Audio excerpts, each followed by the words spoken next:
ശാന്തി.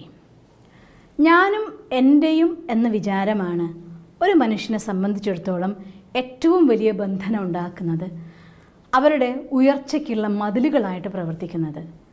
അതുകൊണ്ട് ഞാനും എൻ്റെയും എന്ന് ഇല്ലാതാക്കാൻ നിങ്ങൾക്ക് സാധിച്ചാൽ ജീവിതത്തിൽ എത്തിച്ചേരാൻ പറ്റാത്ത യാതൊരു ഹൈറ്റ്സും നിങ്ങൾക്കില്ല. ഞാൻ ഓർത്തുപോകും, ഒരു സീനിയറായിട്ടൊരു ബ്രദറുടെ ക്ലാസ് ഞാൻ കേട്ടു. അദ്ദേഹത്തിൻ്റെ രസകരമായിട്ടൊരു വാക്ക്, നിങ്ങൾക്ക് എത്രത്തോളം സ്വന്തം ഈഗോന് ഹർട്ട് ചെയ്യാൻ സാധിക്കുന്നോ അത്രത്തോളം നിങ്ങൾ ജീവിതത്തിൽ വിജയത്തിലേക്ക് നടക്കുമെന്ന്.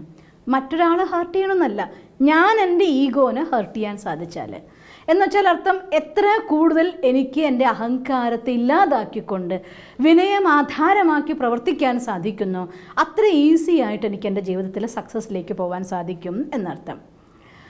ഒരു കൊച്ചുകഥ ഈ സന്ദർഭത്തിൽ ഞാൻ ഓർത്തു പോവുകയാണ്. മഹാഭാരത യുദ്ധം കഴിഞ്ഞ ശേഷം അർജുനൻ്റെ മനസ്സിൽ അറിയാതെ അഹങ്കാരം വരികയാണ്.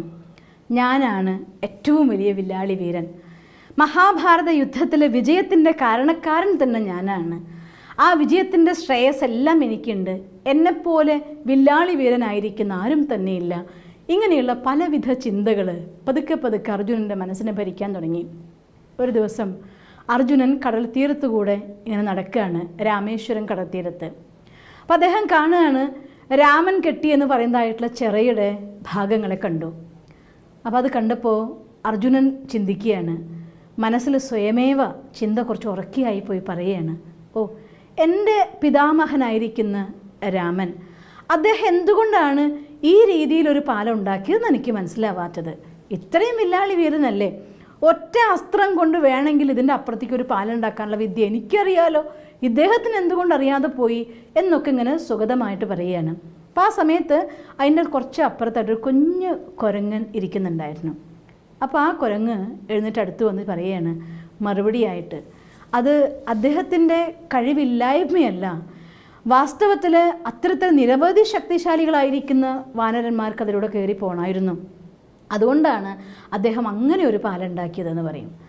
അപ്പോൾ പറയും, അങ്ങനെയൊന്നുമില്ല, എത്ര വാനരന്മാർക്ക് കയറി പോകാൻ പറ്റുന്ന അത്രയും ശക്തിശാലിയായിരിക്കുന്ന പാലം ഇതിനപ്പുറത്തേക്ക് ഉണ്ടാക്കാൻ എന്നെക്കൊണ്ട് സാധിക്കും എന്ന് പറയുകയാണ്.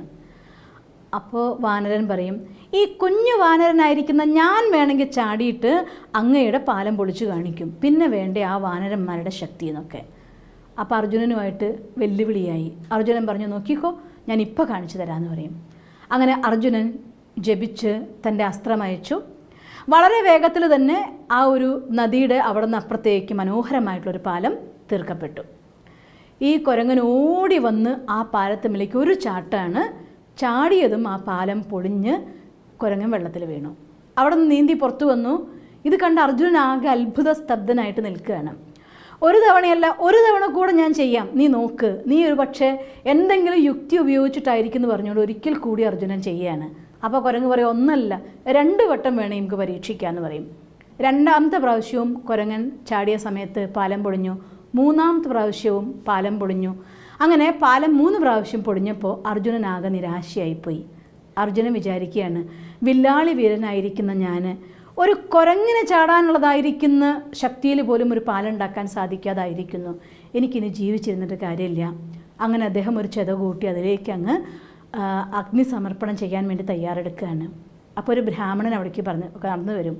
ആ ബ്രാഹ്മണൻ ചോദിക്കും, എന്താ ഇവിടെ നടക്കുന്നത്, ഇതെന്തിനാണ് വില്ലാളി വീരനായിരിക്കുന്ന അർജുനൻ അഗ്നിയിൽ ചാടാൻ പോകുന്നതെന്നൊക്കെ. അപ്പോൾ ഈ കുരങ്ങ് പരിഹസിച്ചുകൊണ്ട് പറയും, ലോകത്തിലെ ഏറ്റവും വലിയ വില്ലാളി വീരനാണെന്നാണ് അർജുനൻ്റെ വിചാരം, ഈ കുഞ്ഞു കുരങ്ങനായിരിക്കുന്ന എനിക്ക് ചാടി നിൽക്കാനുള്ള പാലം പോലും ഉണ്ടാക്കാനായില്ല എന്ന്.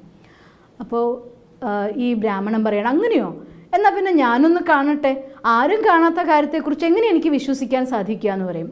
ഇനി ഒരിക്കൽ കൂടി അർജുനൻ ഒന്ന് പാലുണ്ടാക്കി കാണിച്ചോ, എന്നിട്ടാവാം നമുക്ക് ഈ അഗ്നിപ്രവേശമൊക്കെ എന്ന് പറയുകയാണ്. അങ്ങനെ ഒരിക്കൽ കൂടി അർജുനൻ വിഷണ്ണനായിക്കൊണ്ട് തൻ്റെ അസ്ത്രത്തെ അയച്ചു. ഒരു മന്ത്രവും ജപിച്ചില്ല, ഒന്നുമില്ലായിരുന്നു. പക്ഷെ ജപിച്ചു കഴിഞ്ഞതോട് കൂടിയിട്ട് ആ അസ്ത്രം അയച്ചു കഴിഞ്ഞപ്പോൾ ഉടനെ വീണ്ടും ഒരു പാലം രൂപീകരിക്കപ്പെട്ടു. ആ കുരക്കിന് ഓടി വന്ന് സർവ്വശക്തി എടുത്ത് അതിലേക്ക് അങ്ങ് ചാടിയിട്ട് ആ പാലത്തിനൊന്നും അനക്കാൻ പോലും സാധിക്കുന്നില്ല. അപ്പോഴാ ബ്രാഹ്മണൻ വേഷം മാറി കൃഷ്ണനായി. എന്നിട്ട് കൃഷ്ണൻ പറയുകയാണ്, അർജുന, നിൻ്റെ അഹങ്കാരവും ശരിയല്ല, ഹനുമാൻ്റെ അഹങ്കാരവും ശരിയല്ല, അഹങ്കാരം ആർക്കും നന്നല്ല എന്ന്. അർജുനന് അഹങ്കാരം ഉണ്ടായിരുന്നു, എനിക്ക് ഏത് പാലം വേണമെങ്കിലും എത്ര ശക്തിയുള്ളത് ഉണ്ടാക്കാൻ സാധിക്കുമെന്ന്. ഹനുമാൻ അഹങ്കാരം ഉണ്ടായിരുന്നു, ഞാൻ രാമനാമം ഉച്ചരിച്ചുകൊണ്ട് എന്ത് ചെയ്യാൻ നോക്കി അതൊക്കെ എനിക്ക് കിട്ടുമെന്ന്. രണ്ടാളുടെ അഹങ്കാരത്തെ ശമിപ്പിച്ചുകൊണ്ട് കൃഷ്ണൻ പറയും, അവനവൻ്റെ വിശേഷതകൾ നമുക്ക് ഉപയോഗിക്കാം, എന്നാൽ അതിൽ അഹങ്കരിക്കുന്നത് തെറ്റാണ് എന്ന്. അതുകൊണ്ട് അഹങ്കാരം ആരുടെ ജീവിതത്തിൽ വന്നാലും, ഭക്തൻ്റെ ജീവിതത്തിൽ വന്നാലും, ഒരു എക്സ്പേർട്ടിൻ്റെ ജീവിതത്തിൽ വന്നാലും, ആരുടെ ലൈഫിൽ വന്നാലും, അഹങ്കാരം എന്നത് നമ്മുടെ ഏറ്റവും വലിയ ശത്രുവാണ്. നമ്മുടെ ആ വരദാനത്തെ വരദാനമല്ലാതാക്കി തീർക്കുന്ന, നമ്മുടെ ജീവിതത്തിലെ വിജയത്തെ വിജയമില്ലാതാക്കി തീർക്കുന്ന ശക്തിയാണ് അഹങ്കാരം. അതുകൊണ്ട് അഹങ്കാരം ഇല്ലാതാക്കേണ്ടത് അനിവാര്യമാണ്. അതുകൊണ്ട് ഞാനെന്ന ഭാവത്തെ ഉപേക്ഷിക്കാൻ മറ്റൊരു വിദ്യ കൂടിയുണ്ട് അതിൻ്റെ ഉള്ളിൽ, ഞാൻ ആരെന്നുള്ളതായിട്ടുള്ള യഥാർത്ഥമായിരിക്കുന്ന ജ്ഞാനം. അതുകൊണ്ടാണ് പറയുന്നത്, നിങ്ങൾ സ്വയം അവനവനെ അറിയൂ, എന്നാൽ നിങ്ങൾക്ക് ഈ ലോകം കീഴടക്കാമെന്ന്. അവനവനെ അറിയാൻ വേണ്ടി പല വീഡിയോ ഞാൻ ചെയ്തിട്ടുണ്ട്. അതിന് രാജയോഗ മെഡിറ്റേഷൻ എന്താണ്, അല്ലെങ്കിൽ ഞാനെന്ന് പറയുന്നത് റിയലി എന്താണ്, ഈ വീഡിയോസൊക്കെ ചെയ്തിട്ടുണ്ട്. തീർച്ചയായും നിങ്ങൾ കണ്ടു നോക്കണം. ഞാൻ ആരെന്ന് മനസ്സിലാക്കിയാൽ നമ്മുടെ ഈഗോ നമുക്ക് കൊല്ലാം. ഈഗോ കൊന്നാൽ തീർച്ചയായിട്ടും വിജയം നിങ്ങൾക്കുള്ളതാണ്. ഓം ശാന്തി. ദിവസം തോറും ജീവിത വിജയങ്ങൾക്ക് വെളിച്ചം വീശുന്ന പുത്തൻ വീഡിയോകൾക്കായി ഞങ്ങളുടെ യൂട്യൂബ് ചാനൽ സബ്സ്ക്രൈബ് ചെയ്യൂ. നോട്ടിഫിക്കേഷൻ ലഭിക്കുന്നതിനായി ബെൽ ഐക്കൺ ക്ലിക്ക് ചെയ്യൂ. ഒപ്പം ഞങ്ങളുടെ ഫേസ്ബുക്ക്, ട്വിറ്റർ, ഇൻസ്റ്റാഗ്രാം പേജുകൾ ഫോളോ ചെയ്യൂ. നന്ദി.